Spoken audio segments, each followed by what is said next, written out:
The premise of Life and Death is pretty simple. What if the genders of the Twilight characters were swapped?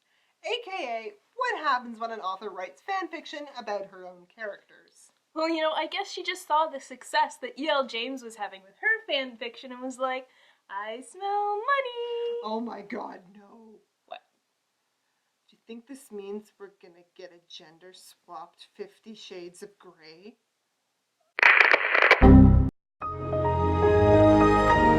What were we saying again? You know what? Let's just never go there again. Okay.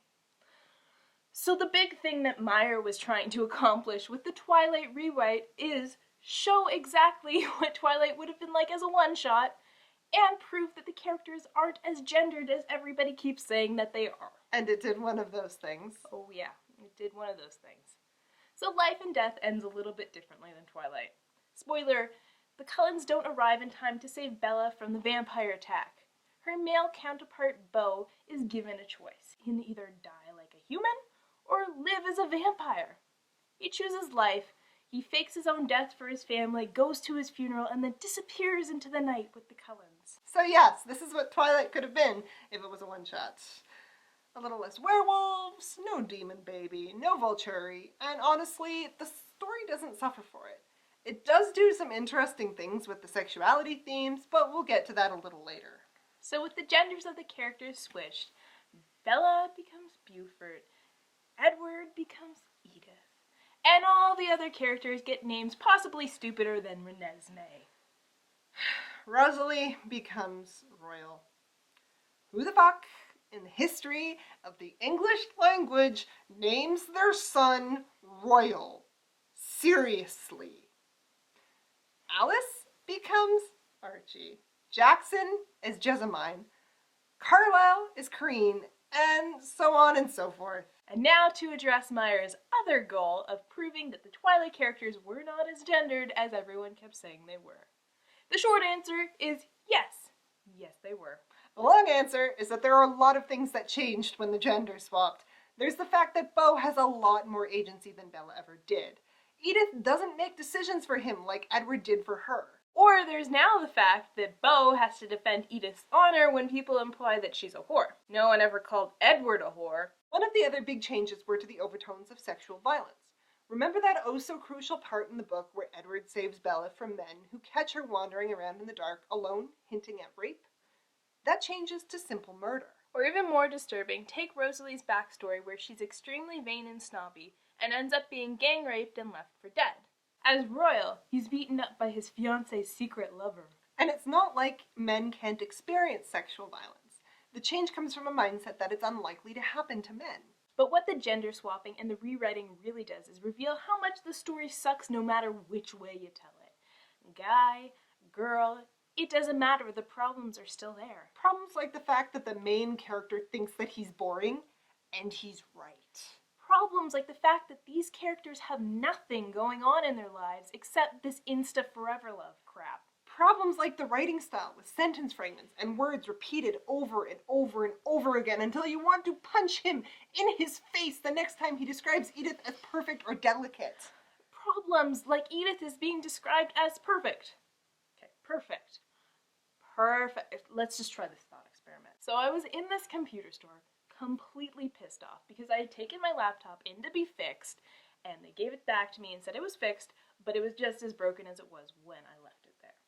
So I'm standing in line, I'm really pissed off, and all of a sudden I see this guy and he's just absolutely perfect.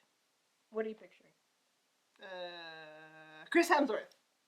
No. Benedict Cumberbatch? No, I said perfect. Okay. A guy with a British accent, a smile like Tom Hiddleston, and muscles like The Rock. No. Okay, so what did he look like? I don't know. I just said perfect. It could be anything. I just made the story up. He doesn't exist. But the bottom line is that Mayer's editors thought that putting lines like this, and I'm reading directly from the book, she sat cross-legged in the chair, a perfect smile on her perfect face, was okay.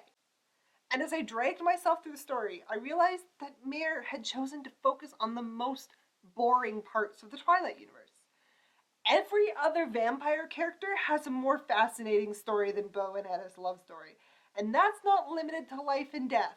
The same goes for Twilight. Look at Carlisle and Corinne, who spent their life wandering around the 16th century learning to be a doctor. It's even more interesting when it's Corinne, because you have that gender dynamic there. Or even Jessamine/Jackson's backstory, where they're involved in an army full of bloodthirsty newborns, war, and politics. There is so much fuel here, and all we're getting are Edith and Bo swearing their undying love for Edith's perfect face. Why?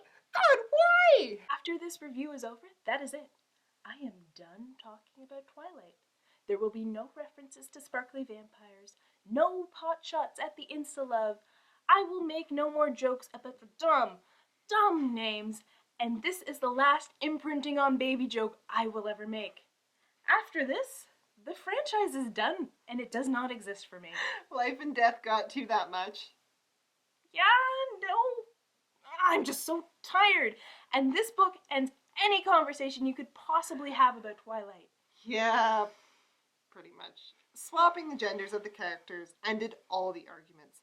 And the fact that she felt the need to rewrite the thing to make it relevant after 10 years is a pretty good indication that Twilight has been fading from the public consciousness. We were so close, this close to having it be a bad memory. It is 2016 and we now have better things to talk about. The healing process has begun, so now that this minor hype over life and death has ended, faded faster than I ever thought was possible, we can throw in the towel and leave this franchise in the past, where it belongs.